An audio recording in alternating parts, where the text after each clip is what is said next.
ওয়ালাইকুম এভরিওয়ান, কেমন আছেন সবাই? আশা করি অনেক ভালো আছেন। তো এখন আমরা দেখব পে স্কেলের সর্বশেষ তথ্য।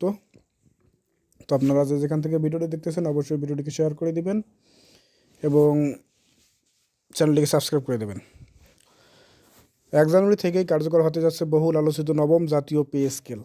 দীর্ঘদিন ধরে সরকারি চাকরিজীবীদের অপেক্ষা, দাবি ও আন্দোলনের পর অবশেষে নতুন বেতন কাঠামো বাস্তব রূপ পাচ্ছে। নতুন এই পে স্কেলের মাধ্যমে সরকারি কর্মচারীদের আর্থিক সক্ষমতা বাড়বে বলে আশা করা হচ্ছে। বিশেষ করে বর্তমান মূল্যস্ফীতি, বাজার দর, জীবনযাত্রার ব্যয় বিবেচনায় এই সিদ্ধান্তকে সময়োপযোগী বলে মনে করছেন বিশ্লেষকরা। নতুন পে স্কেল অনুযায়ী সর্বনিম্ন বেসিক বেতন নির্ধারণ করা হয়েছে 33,000 টাকা, যা আগের বেতন কাঠামোর তুলনায় উল্লেখযোগ্য পরিমাণ বেশি। এই বেসিক বেতন থেকেই ভবিষ্যতে কর্মচারীদের বিভিন্ন ভাতা, ইনক্রিমেন্ট ও পেনশন নির্ধারিত হবে। ফলে শুধু মাসিক আয় নয়, দীর্ঘমেয়াদে অবসর জীবনেও এই ইতিবাচক প্রভাব পড়বে বলে মনে করা হচ্ছে। শুধু বেসিক বেতন বাড়ানোই নয়, যাতায়াত ভাতাতেও বড় পরিবর্তন আনা হয়েছে। নতুন পে স্কেল অনুযায়ী যাতায়াত ভাতা নির্ধারণ করা হয়েছে মাসিক 4,500 টাকা রাজধানী সহ। আর সারা দেশে যাতায়াত খরচ যেভাবে বেড়েছে, সেখানে এই ভাতা কর্মচারীদের জন্য বড় স্বস্তি হিসেবে কাজ করবে। বিশেষ করে নিম্ন মধ্যম গ্রেডের কর্মচারীদের ক্ষেত্রেও এই ভাতা বাস্তব জীবনে গুরুত্বপূর্ণ ভূমিকা রাখবে। নবম জাতীয় পে স্কেলের আরেকটি গুরুত্বপূর্ণ দিক হলো এই 2 ধাপে কার্যকর করা হচ্ছে। প্রথম ধাপে 1 জানুয়ারি থেকে বেসিক বেতন ও নির্ধারিত কিছু ভাতা কার্যকর হবে। দ্বিতীয় ধাপে পরবর্তীতে অন্যান্য ভাতা, ইনক্রিমেন্ট, কাঠামো ও আনুষঙ্গিক সুবিধাগুলো ধাপে ধাপে বাস্তবায়ন করা হবে। সরকারের পক্ষ থেকে জানানো হয়েছে, এতে করে রাষ্ট্রের আর্থিক ব্যবস্থাপনা ভারসাম্য বজায় রাখা সম্ভব হবে। এই 2 ধাপে বাস্তবায়নের সিদ্ধান্তকে অনেকেই বাস্তবসম্মত বলে মনে করছেন, কারণ একসাথে পুরো কাঠামো কার্যকর করলে সরকারের উপর হঠাৎ করে বড় আর্থিক চাপ তৈরি হতে পারত। ধাপে ধাপে কার্যকর করার ফলে একদিকে কর্মচারীরা সুবিধা পাচ্ছেন, অন্যদিকে সরকারও বাজেট ব্যবস্থাপনায় স্বস্তি পাচ্ছে।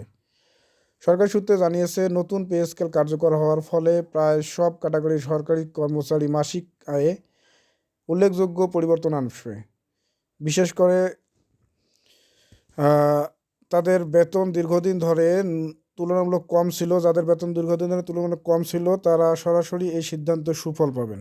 এতে কর্মচারীরা কর্মস্পৃহা ও মনোবল বাড়বে আর তা বলেও আশা ব্যক্ত করছেন তারা। সরকারি সূত্রে জানিয়েছে, পে স্কেল কার্যকর হওয়ার ফলে প্রায় সব ক্যাটাগরির সরকারি কর্মচারী মাসিক বেতন উল্লেখযোগ্যভাবে পরিবর্তন আসবে। নবম পে স্কেল বাস্তবায়নের পেছনে দীর্ঘদিন আলোচনা, একাধিক বৈঠক ও বিভিন্ন পর্যায়ের সুপারিশ কাজ করছে।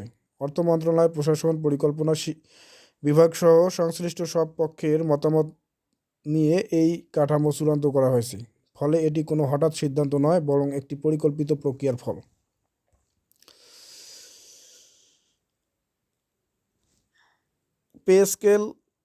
এই পে স্কেল কার্যকর হওয়ার ফলে দেশের সামগ্রিক অর্থনীতিতে একটি প্রভাব পড়বে বলে ধারণা করা হচ্ছে। সরকারি কর্মচারীদের ক্ষমতা বাড়ালে বাজার ভোক্তা ব্যয় বৃদ্ধি পাবে, যা ব্যবসা বাণিজ্যকে চাঙ্গা করতে পারে।